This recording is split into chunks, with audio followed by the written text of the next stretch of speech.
यक्षिणी का सौदा। अनन्या को कभी भी शांत, सुदूर जगहों में रहना पसंद नहीं था।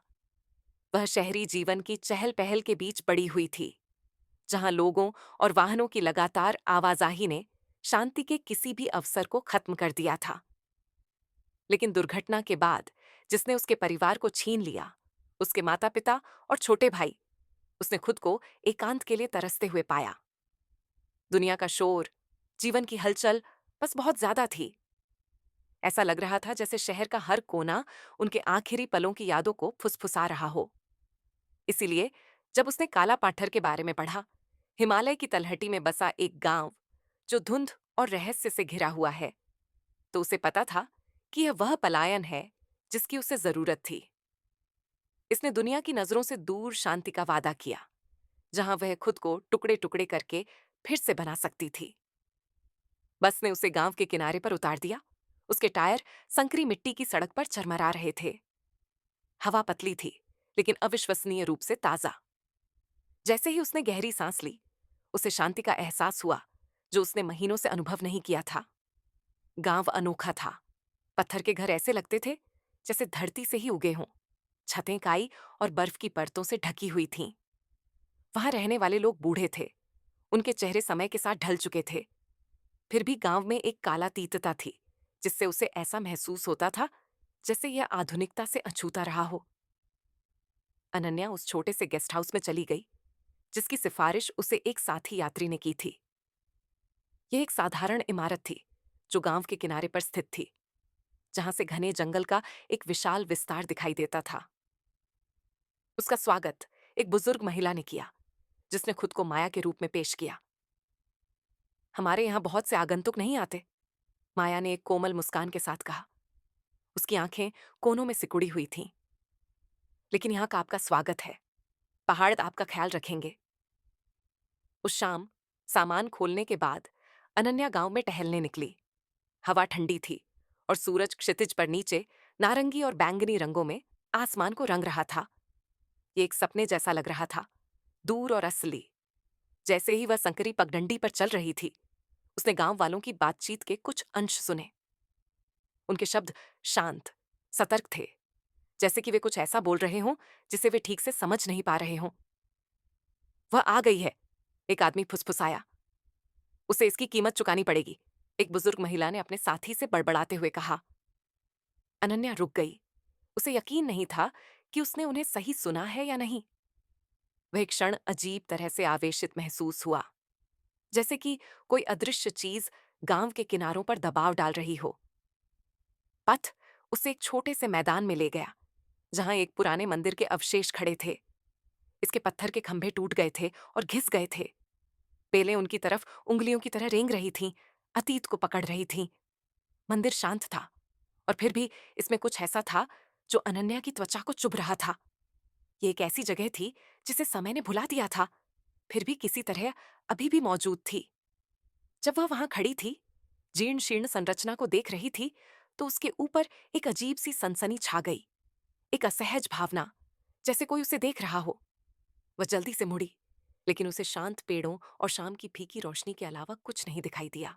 जैसे ही सूरज क्षितिज के नीचे डूबा, अनन्या गेस्ट हाउस में वापस आ गई, लेकिन बेचैनी बनी रही। वह इस भावना से मुक्त नहीं हो पा रही थी कि गांव और शायद यहाँ की जमीन भी रहस्य रखती है। ऐसे रहस्य जिनके बारे में कोई भी खुलकर बात करने को तैयार नहीं था। उस रात जब वह बिस्तर पर लेटी थी, तो काला पत्थर की खामोशी ने उसे घेर लिया। लेकिन यह एक ऐसी खामोशी थी जो उसने पहले कभी नहीं देखी थी। यह शांतिपूर्ण नहीं था। यह भारी लग रहा था, मानो धरती ने अपनी सांस रोक रखी हो। सपने उसकी आंखें बंद करने के तुरंत बाद ही आने लगे। पहले तो वे खंडित थे, छवियों की झलक, असंबद्ध और क्षणभंगुर। लेकिन फिर वे स्पष्ट, अधिक जीवंत हो गए। उसने कोहरे से भरे जंगल में एक महिला को खड़ा देखा। उसके लंबे काले बाल छाया की तरह उसके चारों ओर घूम रहे थे। उसका चेहरा सुंदर था, लेकिन उसकी आंखों में कुछ बेचैन करने वाला था, एक अप्राकृतिक गहराई जो अनन्या की आत्मा में झांकती हुई लग रही थी। अनन्या के दिमाग में महिला की आवाज गूंज उठी। मेरे पास आओ, उसने फुसफुसाया। मंदिर में आओ, मेरे पास वे है जो तुम खोज रही हो। अनन्या चौंक कर उठी। उसका दिल उसकी छाती में धड़क रहा था।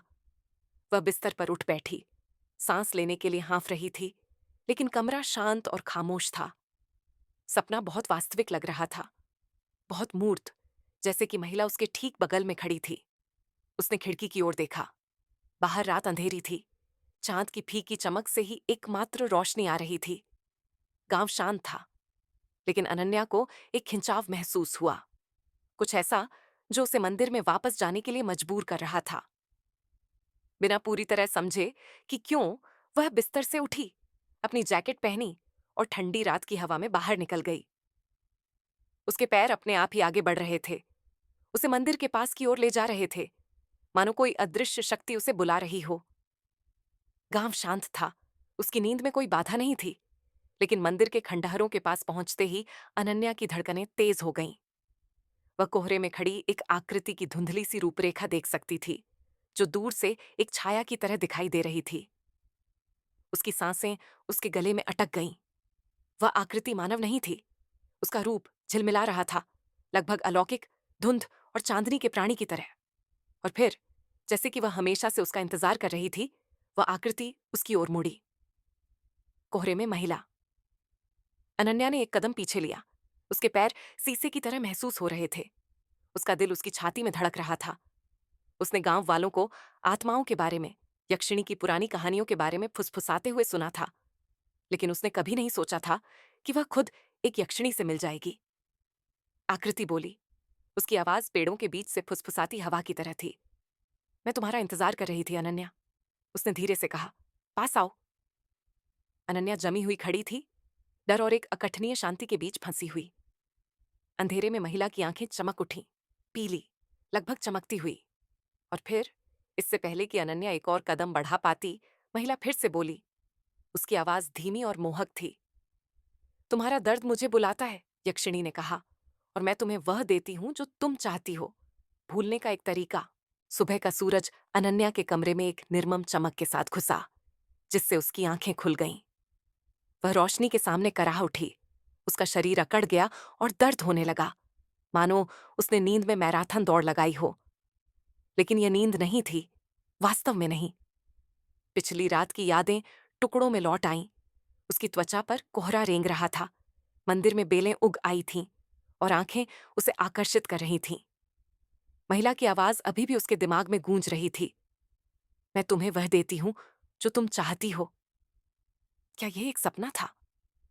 अनन्या ने खुद को बिस्तर से बाहर निकाला और आईने के सामने गई।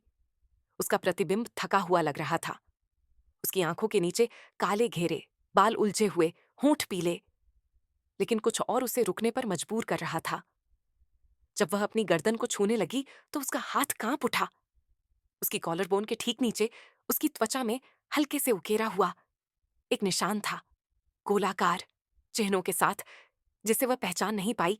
लगभग ऐसा लगा जैसे उसे वहां जला दिया गया हो। उसकी रीढ़ में सिहरन दौड़ गई। नीचे माया लकड़ी के चूल्हे पर चाय के उबलते बर्तन को संभाल रही थी। इलायची और अदरक की महक कमरे में भर गई। जब माया ने अनन्या को देखा तो उसने एक गर्मजोशी भरी, लगभग मां जैसी मुस्कान पेश की। तुम ठीक से सोई नहीं? ये कोई सवाल नहीं था। नहीं, अनन्या ने लकड़ी की मेज पर बैठते हुए स्वीकार किया। मुझे अजीब सपने आए, एक औरत के बारे में। माया की मुस्कान थोड़ी फीकी पड़ गई। उसके हाथ धीमे हो गए और उसने बोलने से पहले खिड़की की ओर देखा। काला पत्थर में सपने हमेशा सपने नहीं होते, अनन्या ने उसे घूरते हुए कहा। उसका दिल धड़क रहा था। तुम्हारा क्या मतलब है? माया ने धीरे से कहा। यहां ऐसी जगहें हैं जो किसी भी जीवित आत्मा से भी पुरानी यादें समेटे हुए हैं।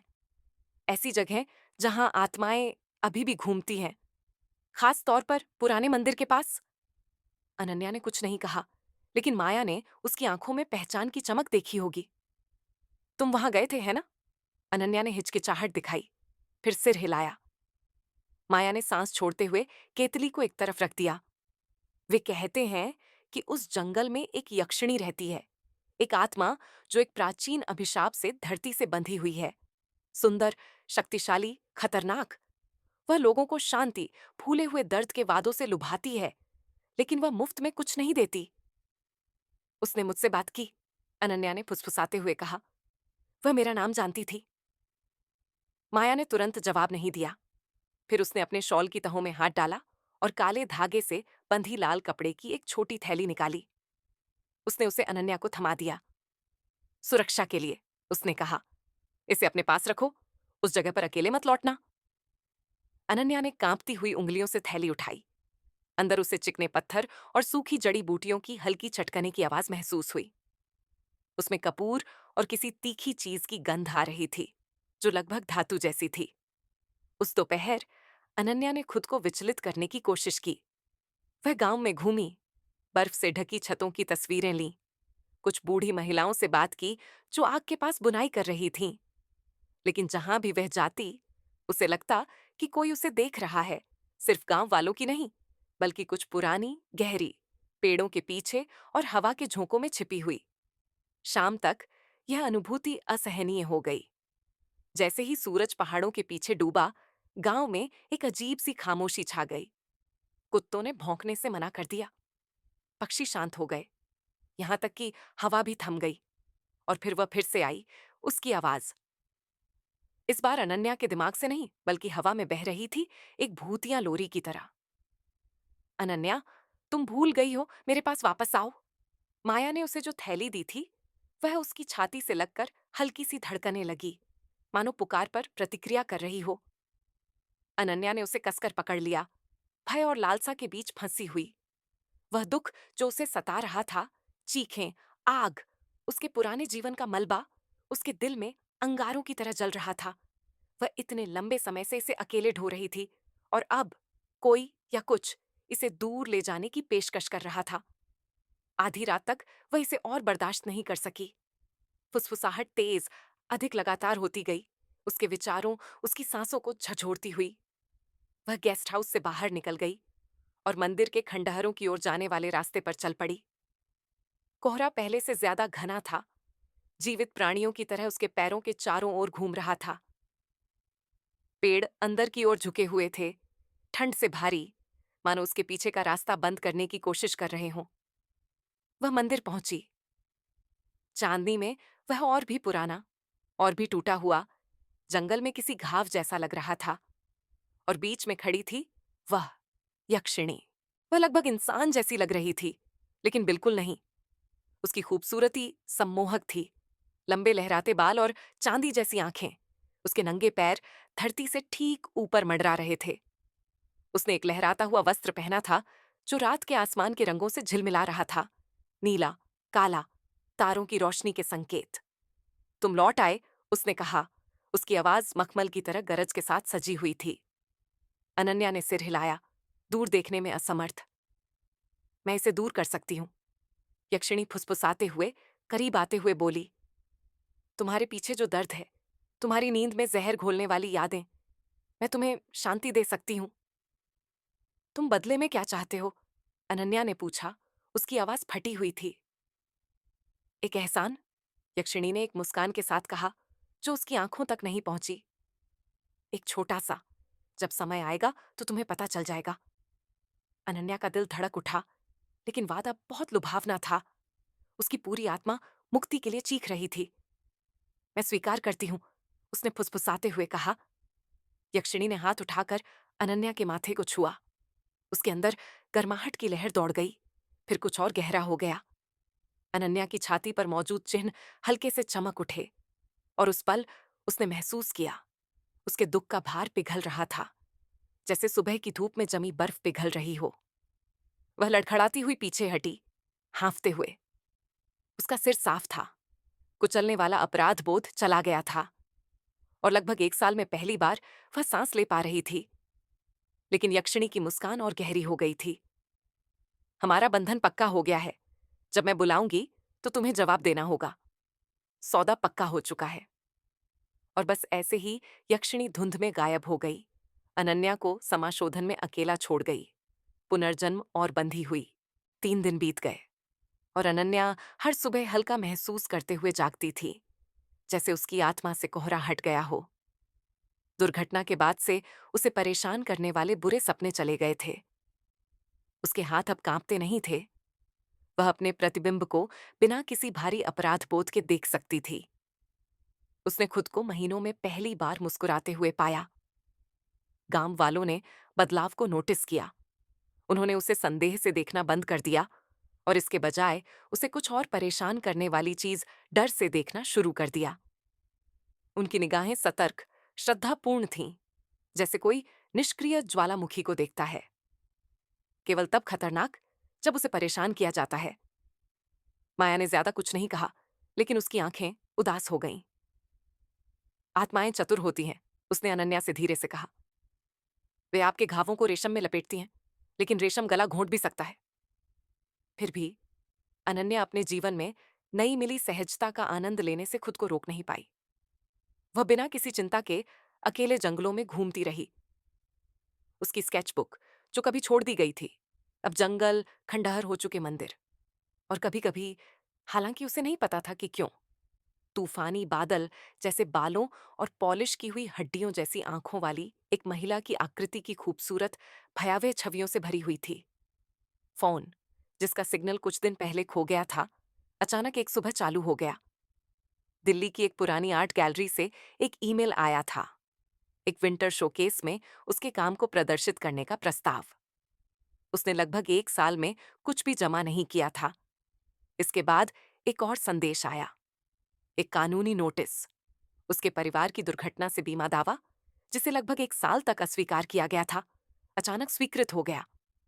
राशि बड़ी थी, जीवन बदलने वाली। उसे बहुत खुश होना चाहिए था, लेकिन अंदर ही अंदर एक सवाल उसके दिल में घर कर गया, किस कीमत पर? उस रात वह फिर से मंदिर की ओर चली गई। उसके सीने में एक अजीब सी खिंचाव महसूस हो रहा था। उसके कॉलर बोन के नीचे का निशान दिल की धड़कन की तरह धड़क रहा था। यक्षिणी इंतजार कर रही थी, मानो वह हमेशा से वहां थी। तुम्हें यह महसूस हो रहा है ना? आत्मा ने कहा, खंडहर पत्थरों पर सरकते हुए। हाँ, अनन्या ने स्वीकार किया, सब कुछ बदल रहा है। जैसा वादा किया था, यक्षिणी ने जवाब दिया। और अब तुम्हें बदले में कुछ देना होगा। अनन्या की सांस अटक गई। तुम्हें क्या चाहिए? यक्षिणी ने अपना सिर झुकाया। अनन्या को ऐसे देखा जैसे बिल्ली चूहे को देखती है। अभी कुछ नहीं, लेकिन जल्द ही, जब सही समय होगा, मैं तुम्हें बुलाऊंगी। तुम्हें सुनना चाहिए, तुम्हें आज्ञा माननी चाहिए। उसकी आवाज नरम थी, लेकिन उसके नीचे लोहा था। अनन्या ने बात करने की कोशिश की, यह पूछने की कि वह क्या कृपा करेगी, लेकिन यक्षिणी पहले ही धुंध में विलीन हो चुकी थी। अगली सुबह गांव में कुछ बदल गया था। एक छोटा लड़का लापता हो गया था। उसका नाम रोहित था, 10 साल से ज्यादा नहीं। उसकी माँ ने पूरे गांव में उसका नाम चिल्लाया। उसकी आवाज दुख से फट रही थी। टॉर्च और शिकारी कुत्तों के साथ लोग जंगल, नदी के किनारे ढलानों की तलाशी ले रहे थे, लेकिन उसका कोई निशान नहीं था। अनन्या भीड़ के किनारे से देख रही थी। उसके पेट में एक भयानक ठंडक थी।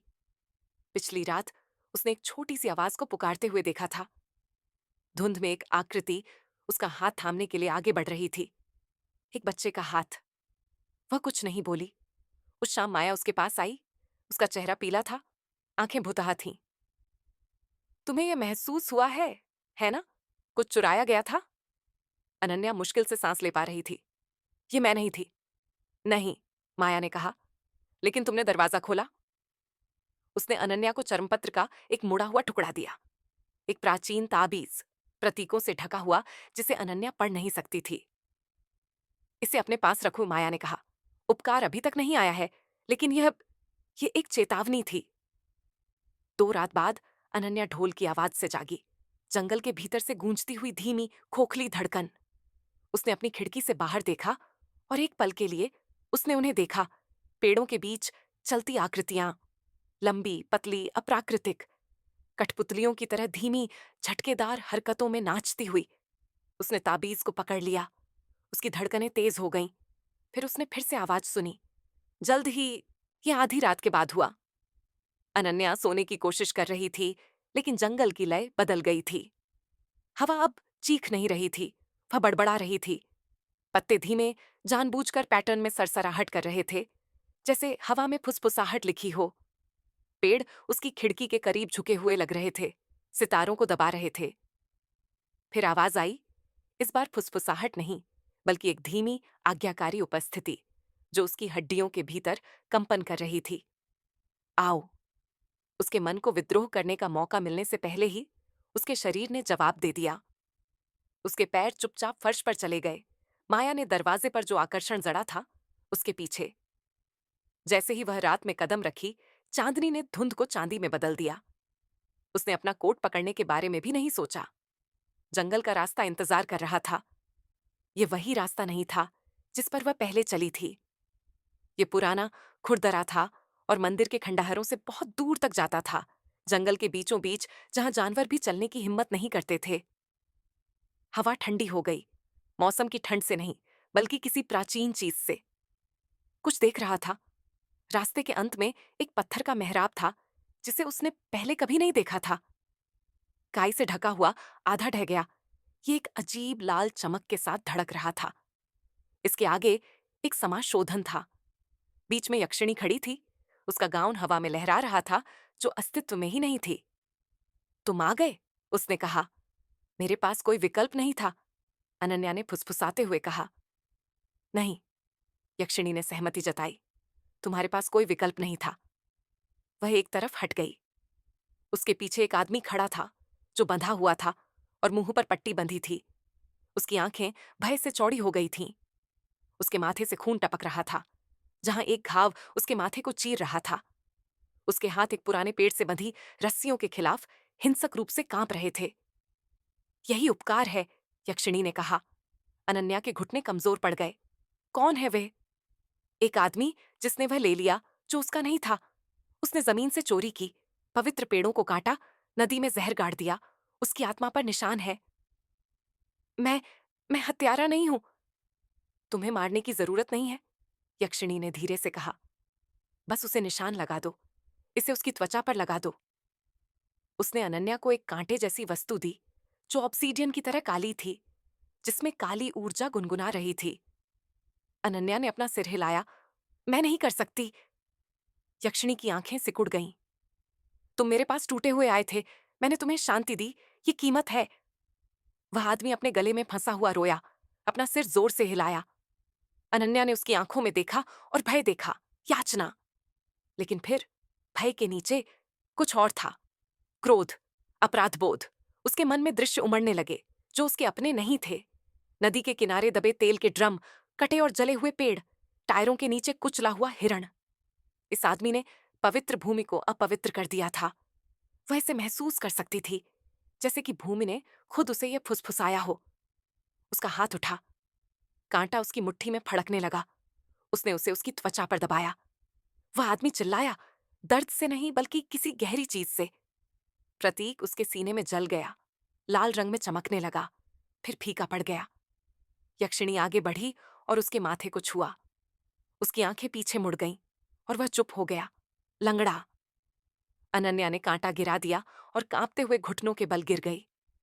यक्षिणी ने कहा, तुमने उसे नहीं मारा। तुमने केवल उसकी आत्मा पर निशान लगाया है, बाकी तुम्हारा बोझ नहीं है। लेकिन यह था। कोहरा छोंटने लगा। अनन्या लड़खड़ाती हुई समाशोधन से दूर चली गई। वापस मेहराब से उसकी सांसें उखड़ी हुई थीं।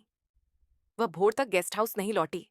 माया दरवाजे पर इंतजार कर रही थी, चेहरा पीला और थका हुआ। मैंने महसूस किया, उसने कहा। जंगल चिल्लाया। अनन्या ने कुछ नहीं कहा। वह दिन के अधिकांश समय सोती रही, लेकिन उसके सपने टेढ़े मेढ़े थे। पेड़ों से खून बह रहा था। आदमी की आंखें उसका पीछा कर रही थीं, और यक्षिणी हमेशा दृष्टि के किनारे पर, छाया से बने चेहरे पर एक कोमल मुस्कान देखती रही।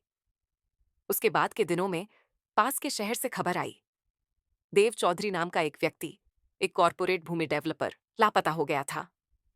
आखिरी बार उसे एक लग्जरी रिसोर्ट परियोजना के लिए काला पत्थर के आसपास के वन क्षेत्रों का सर्वेक्षण करते हुए देखा गया था। उनके दल ने खोज छोड़ दी थी, क्योंकि उनके एक गाइड ने चांदी की आंखों वाले भूत के बारे में बड़बड़ाना शुरू कर दिया था। अनन्या ने फोटो पहचान ली। ये वही था। यक्षिणी का न्याय पूरा हो चुका था। लेकिन उस दिन अनन्या की शांति भंग हो गई। उसे चीजें दिखने लगीं, आईने में छायाएं जो बेमेल हो रही थीं, जंगल में फुसफुसाहटें, तब भी जब उसने ताबीज पहना हुआ था।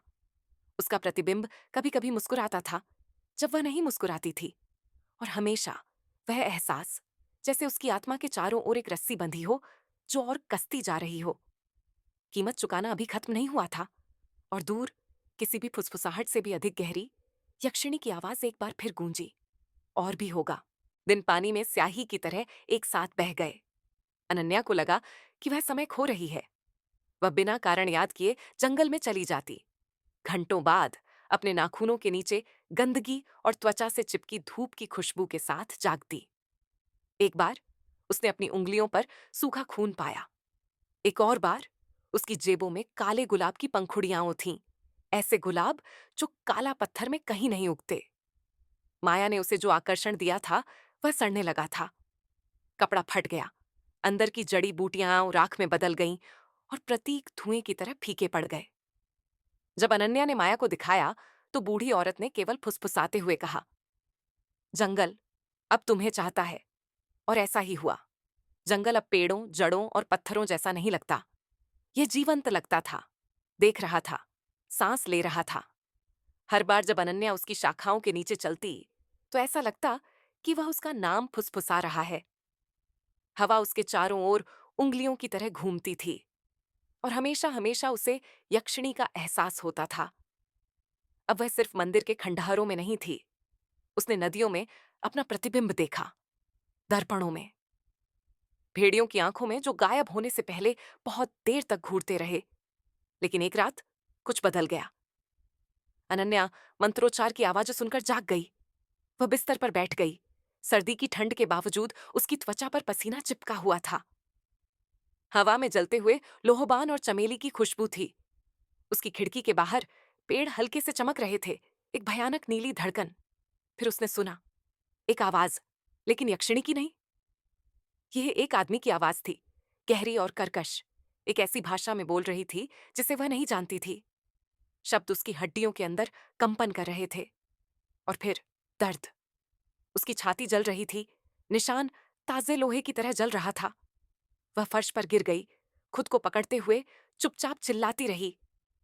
धुंध के बीच यक्षिणी प्रकट हुई, कमरे में नहीं बल्कि उसके दिमाग के अंदर। तुम मेरी हो और कोई हमारे बंधन को तोड़ने की कोशिश कर रहा है? अनन्या ने हाँफते हुए कहा। घुटन महसूस हो रही थी। कौन? वह जो खुद को पुजारी कहता है। वह हमें अलग करना चाहता है। वह असफल होगा, लेकिन उसे रोका जाना चाहिए। एक दृश्य सामने आया। जंगल के किनारे एक अग्नि प्रज्वलित मंदिर, राख से लिपटे हाथों और मंत्रोच्चार करते होठों वाला एक आदमी नमक और हड्डी से घेरे बना रहा था। जब वह जागी तो दर्द कम हो गया था, लेकिन कुछ करने की इच्छा बनी हुई थी। उसने उसे अगली शाम पाया। उसका नाम महादेव था। वह एक साधु पुजारी था जो एक परित्यक्त मंदिर में रहता था, जहां जंगल और चट्टानें मिलती थीं। गांव वाले उसके बारे में श्रद्धा और भय से बात करते थे। यक्षिणी उससे नफरत करती है, एक बूढ़ी औरत फुसफुसाती हुई बोली। वह संतुलन बनाए रखता है, उसे ज्यादा खाने से रोकता है। जब पहाड़ों के पीछे सूरज ढल रहा था तब अनन्या उसके मंदिर के पास पहुंची। पुजारी नक्काशीदार पत्थरों के घेरे में खड़ा था, मंत्रोच्चार कर रहा था और घी में डूबी हुई तलवार से प्रतीकों का पता लगा रहा था। जब वह पास आई तो वह मुड़ा, उसकी आंखें सिकुड़ गईं। तुम पर निशान लगा है, उसने कहा। मैं उसे तुम में देख सकता हूं। मैंने इसके लिए नहीं कहा, अनन्या ने आवाज को कसते हुए कहा। कोई भी कभी नहीं कहता। वह आगे बढ़ा, प्राचीन रूणों से उकेरी गई एक पेंडेंट को पकड़े हुए। लेकिन मैं मदद कर सकता हूं, मैं उसे बाहर निकाल सकता हूं। अनन्या हिचकिचाई, और फिर हवा बदल गई। दुनिया शांत हो गई। एक चीख जो इंसान नहीं थी जंगल में गूंजी। महादेव की आंखें चौड़ी हो गईं। वह यहां है। जमीन कांप उठी। मंदिर के चारों ओर की मोमबत्तियां फूट पड़ीं। पेड़ों से एक छाया उभरी, ऊंची और डरावनी, जिसकी आंखें जुड़वां छात जैसी थीं और बाल पानी में धुएं की तरह तैर रहे थे। यक्षिणी आ गई थी। पुजारी दृढ़ खड़ा रहा और जोर से मंत्रोच्चार करता रहा, लेकिन अनन्या हिली नहीं। उसकी मर्जी के बिना उसका शरीर घूम गया। उसका मुंह खुला और एक आवाज बोली जो उसकी नहीं थी। तुमने मेरी चीज चुराने की हिम्मत की? महादेव ने अपना पेंडेंट आगे बढ़ाया। रून की चमक ने उसे बिजली की तरह झकझोर दिया। अनन्या चीख पड़ी। दो ताकतों के बीच फंसी। एक उसकी आत्मा को पाने की कोशिश कर रही थी, दूसरी उसे मुक्त करने की। उसकी नाक से खून बहने लगा, उसके अंग झटके खा रहे थे। और फिर सब कुछ काला हो गया। वह घंटों बाद मंदिर में जागी। महादेव चले गए थे। जले हुए प्रतीक उसे घेर रहे थे। उसकी छाती में दर्द हो रहा था, जैसे उसे फिर से दाग दिया गया हो। और सबसे बुरी बात यह थी कि अब वह खुद को इंसान नहीं मानती थी। टिमटिमाती आग की रोशनी में उसकी आंखों ने कांच के एक टुकड़े में अपना प्रतिबिंब देखा। वे चांदी के थे। गांव में वापस माया अपने दरवाजे पर चुपचाप रो रही थी। वह बर्तन बन रही है, उसने हवा से फुसफुसाते हुए कहा। यक्षिणी ने उसे चुन लिया है, जिसका वह इंतजार कर रही थी। अनन्या अब खुद को पहचान नहीं पा रही थी। उसकी त्वचा पीली पड़ गई थी, चांदनी में लगभग चमकीली। दिन के उजाले में भी उसकी आंखें चांदी की बनी हुई थीं, और गांव वालों ने उससे बात करना बिल्कुल बंद कर दिया था। वे दरवाजों से देखते थे। जब वह गुजरती थी तो फुसफुसाकर प्रार्थना करते थे।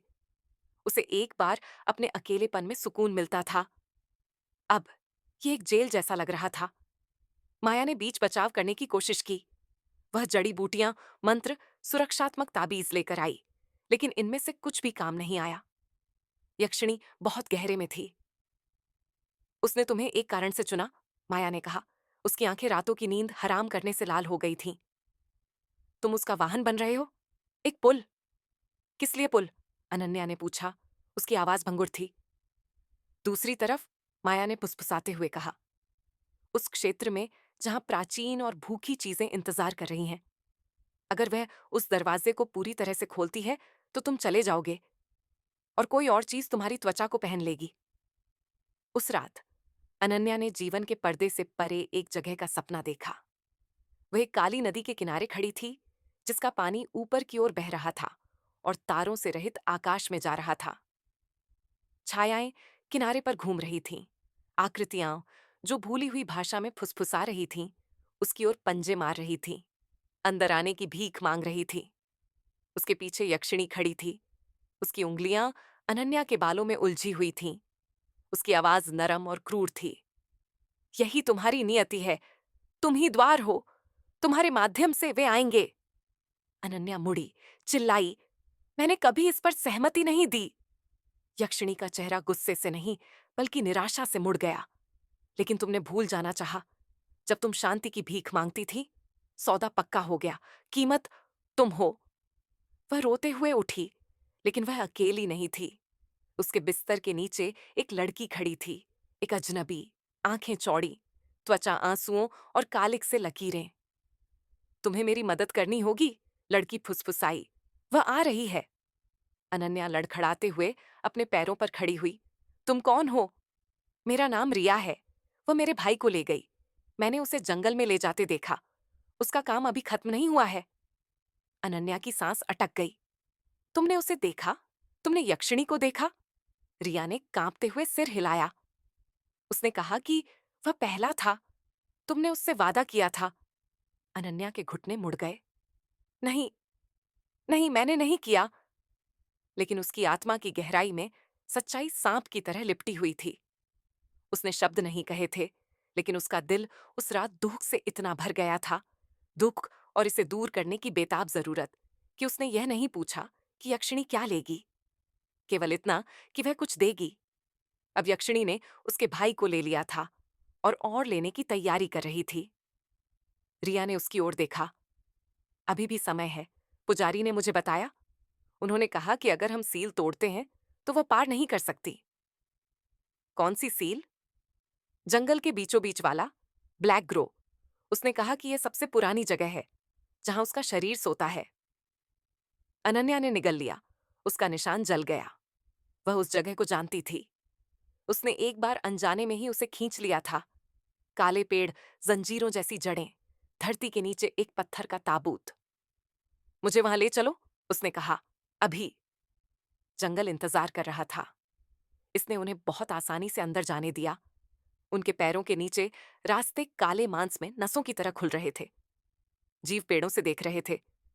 कुछ की बहुत सारी आंखें थीं, दूसरों की बिल्कुल भी नहीं। वे जितने गहरे गए, हवा उतनी ही बदलती गई, प्रत्याशा से गुनगुनाती हुई। आखिरकार वे वहां पहुंच गए। ब्लैक ग्रो, ये असली था। पुराने पेड़ों का एक घेरा ऑब्सीडियन पत्थरों से सजे एक गड्ढे को घेरे हुए था। बीच में जड़ों और समय से बंधा हुआ एक ताबूत था, हड्डी से उकेरा गया, लाल रंग में हल्के से धड़कने वाले रून से उकेरा गया। रिया ने अनन्या की बांह पकड़ ली।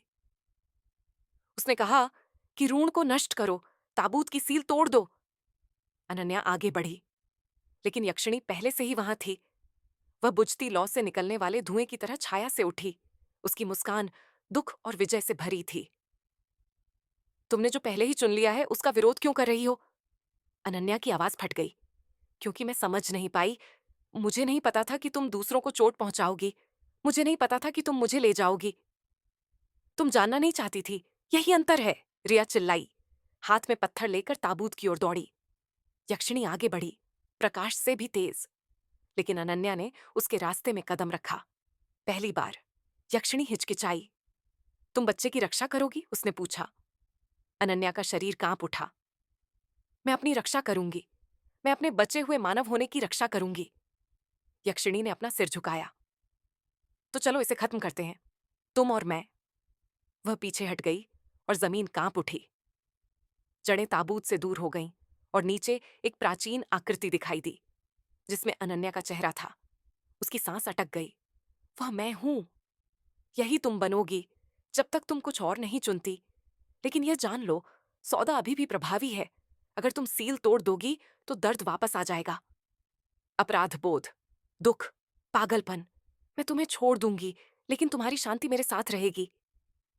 अनन्या ने रिया की ओर देखा, फिर ताबूत की ओर, और उसने अपना चुनाव किया। उसने चट्टान उठाई, उसने रून को तोड़ दिया और सील टूट गई। जंगल में चीख गूंजी, यक्षिणी की नहीं बल्कि अनन्या की। उसकी छाती पर लगा निशान जल गया और एक कच्चा निशान रह गया। उसकी आंखों से चांदी निकल गई, कोहरा छूट गया और यक्षिणी गायब हो गई। पराजित नहीं, केवल निर्वासित, अभी के लिए। रिया ने उसे गांव वापस लाने में मदद की। महादेव कई दिनों बाद लौटा। उसका शरीर घायल था, लेकिन जीवित था। साथ में उन्होंने एक बार फिर ब्लैक ग्रो को सील कर दिया। हालांकि किसी को भी विश्वास नहीं था कि यह हमेशा के लिए रहेगा। अनन्या काला पत्थर में ही रही। शांति की कीमत अब पूरी तरह समझ में आ गई थी। हर रात वह अपने सपनों में यक्षिणी को देखती थी, इंतजार कर रही थी। जब शांति लौटी तो वह प्राकृतिक लगी, बहुत शांत, बहुत स्थिर।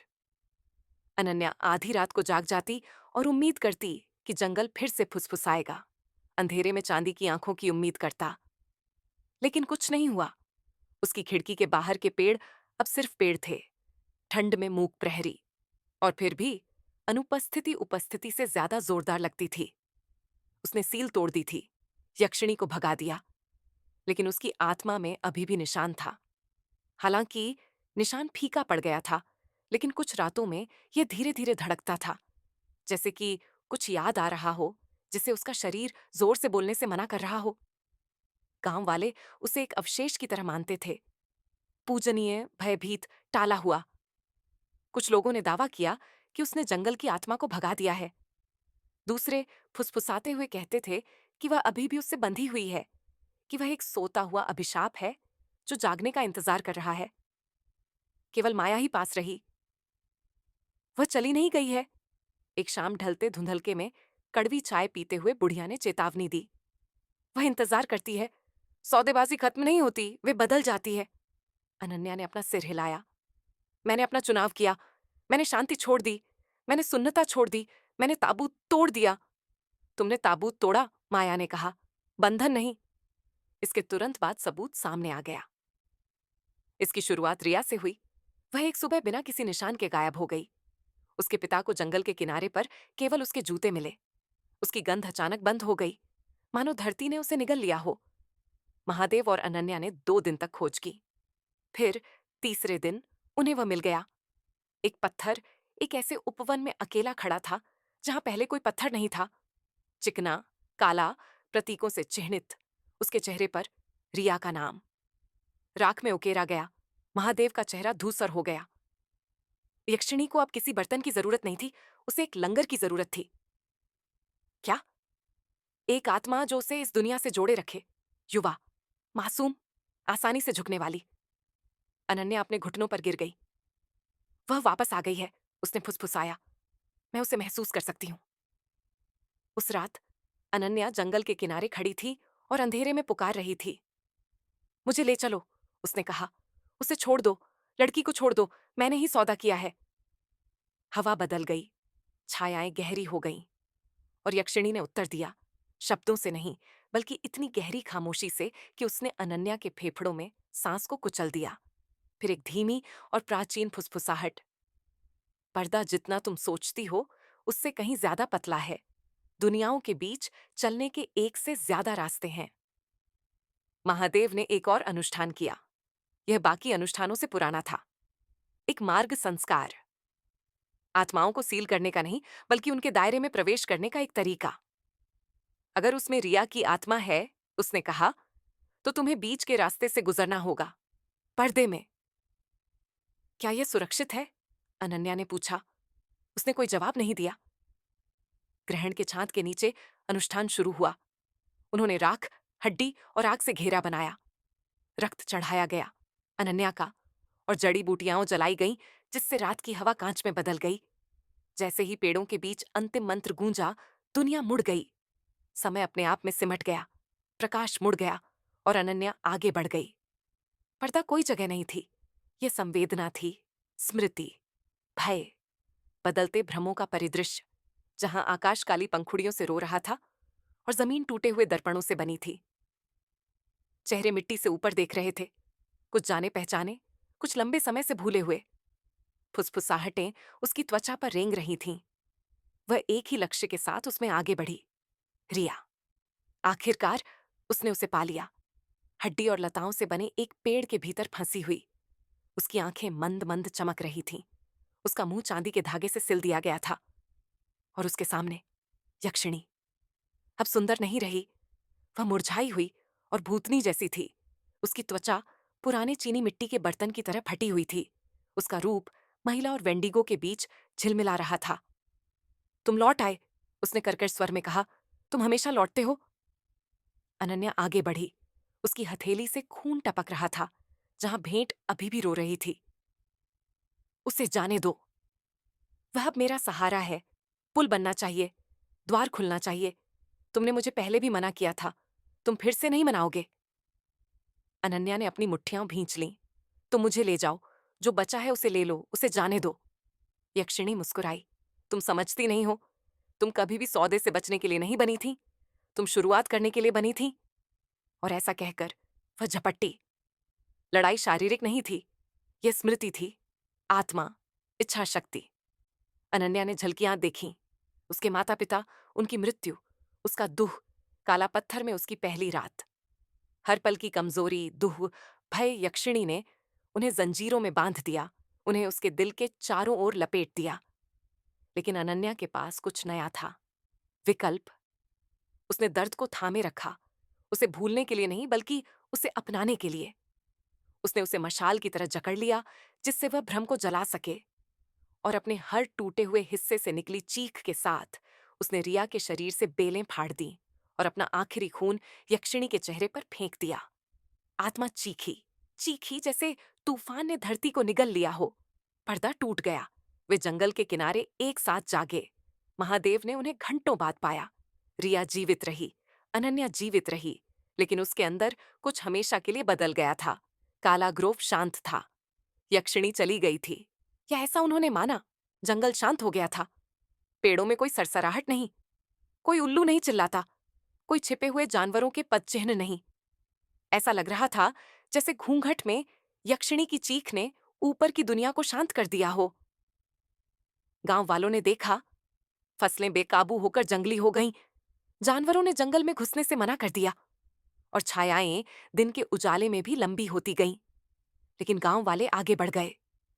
केवल अनन्या बेचैन रही। वह अब भी कुछ सुनती थी। अपने घर की दीवारों के पीछे हल्की खरोंच, फर्श के नीचे फुसफुसाहट। पहले तो उसे लगा कि वह कल्पना कर रही है, कि उसका मन अभी पूरी तरह से घूंघट से वापस नहीं आया है, जब तक उसे छेद नहीं मिला। यह उसके बिस्तर के नीचे खुला था।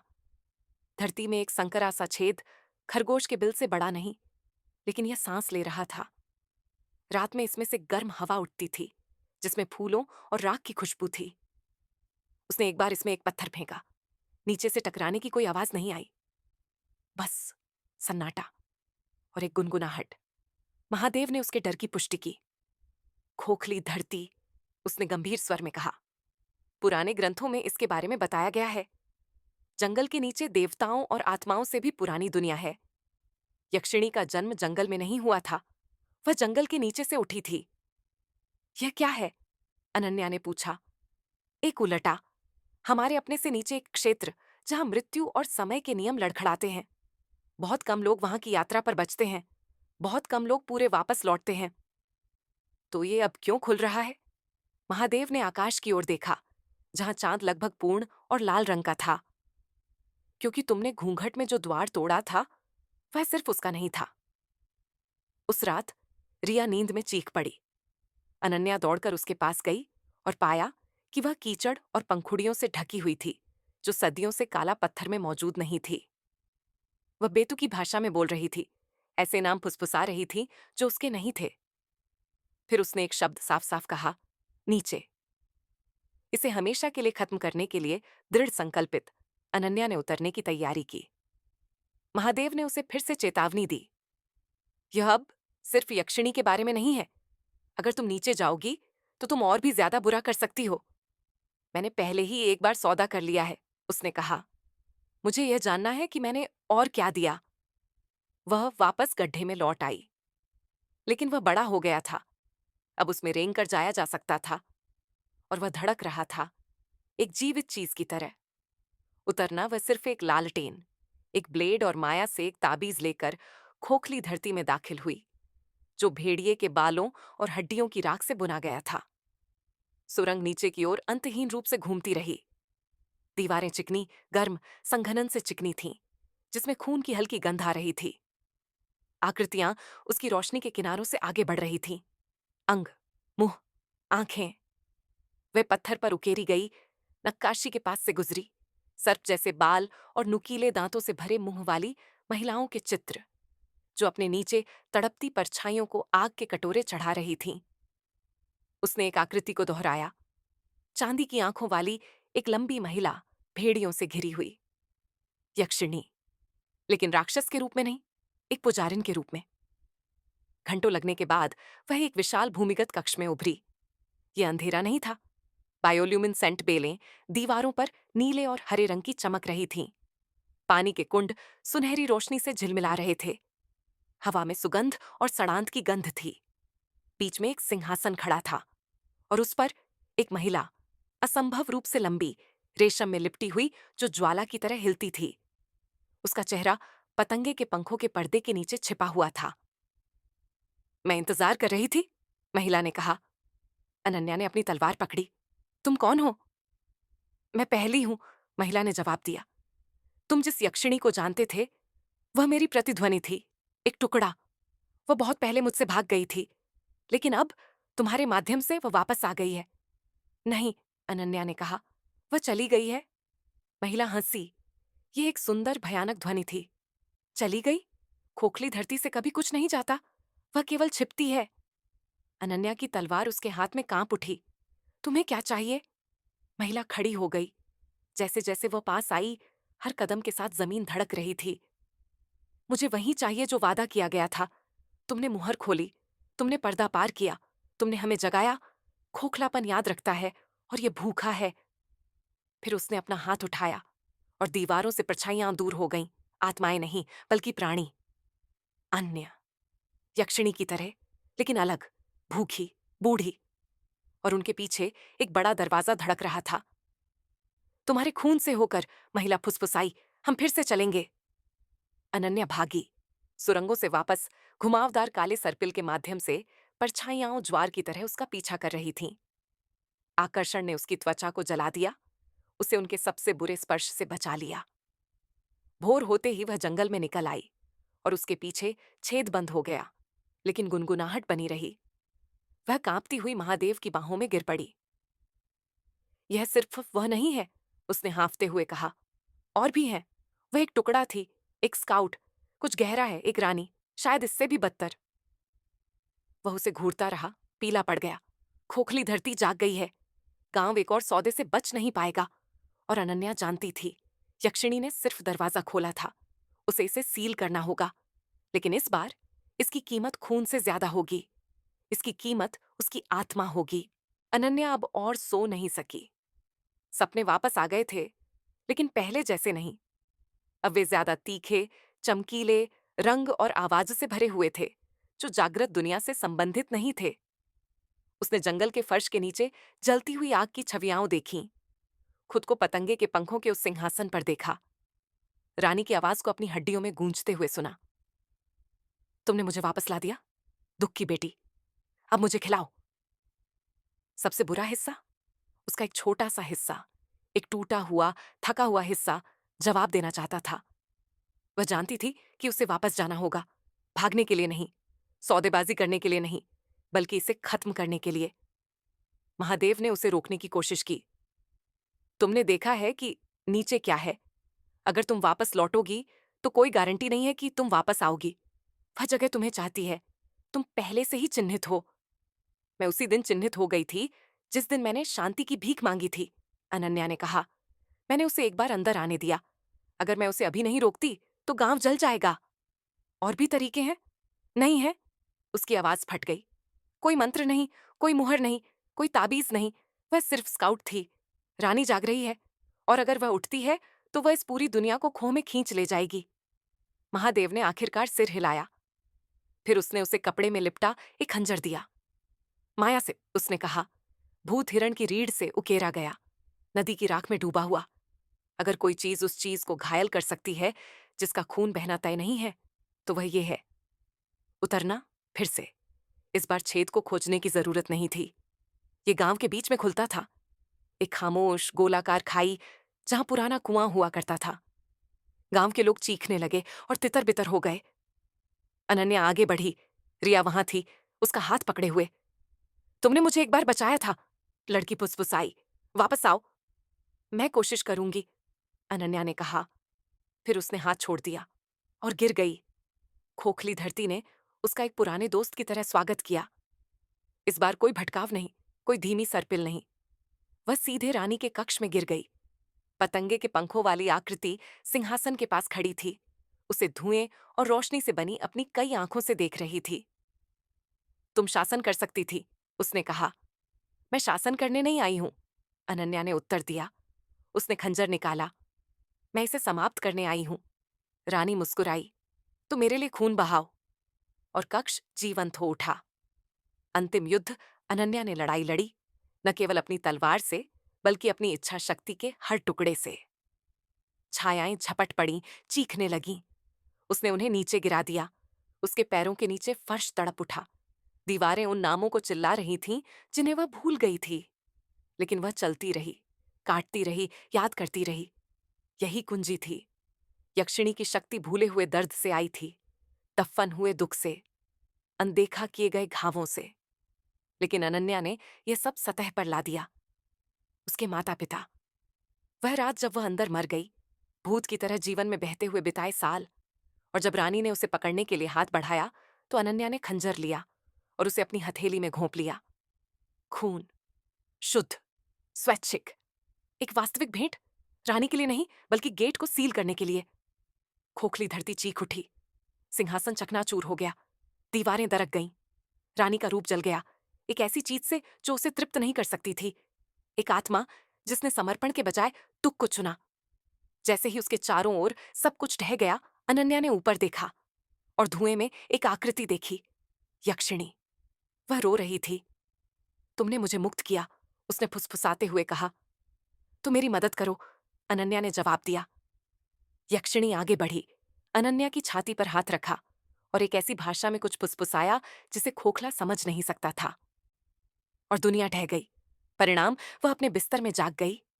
रिया उसके बगल में लिपटी हुई सो गई। गांव फिर से पूरा हो गया था। गड्ढा चला गया था। लेकिन अनन्या जानती थी कि कुछ बदल गया है। अब उस पर कोई निशान नहीं था। निशान चला गया था। फुसफुसाहटें शांत हो गई थीं। लेकिन खोखली धरती अभी भी मौजूद थी, सीलबंद नष्ट नहीं हुई, और अब वह इसकी संरक्षक थी। उपसंहार। एक सौदे का पुनर्लेखन। साल बीत गए। काला पत्थर ठीक हो गया। जंगल फिर से हरा हो गया। बच्चे उसके किनारे खेलते थे। कोहरा कभी वापस नहीं आया। अनन्या चुपचाप रहती थी, पढ़ाती, देखती, हमेशा सुनती। और कभी कभी देर रात को जब हवा ठीक से चलती तो उसे एक हल्की सी प्रतिध्वनि सुनाई देती, धन्यवाद। यक्षिणी से नहीं, बल्कि उन अनगिनत लोगों से जो लगभग खो गए थे। क्योंकि अंत में असली सौदा शांति या शक्ति के बारे में नहीं था, यह याद रखने का चुनाव करने के बारे में था।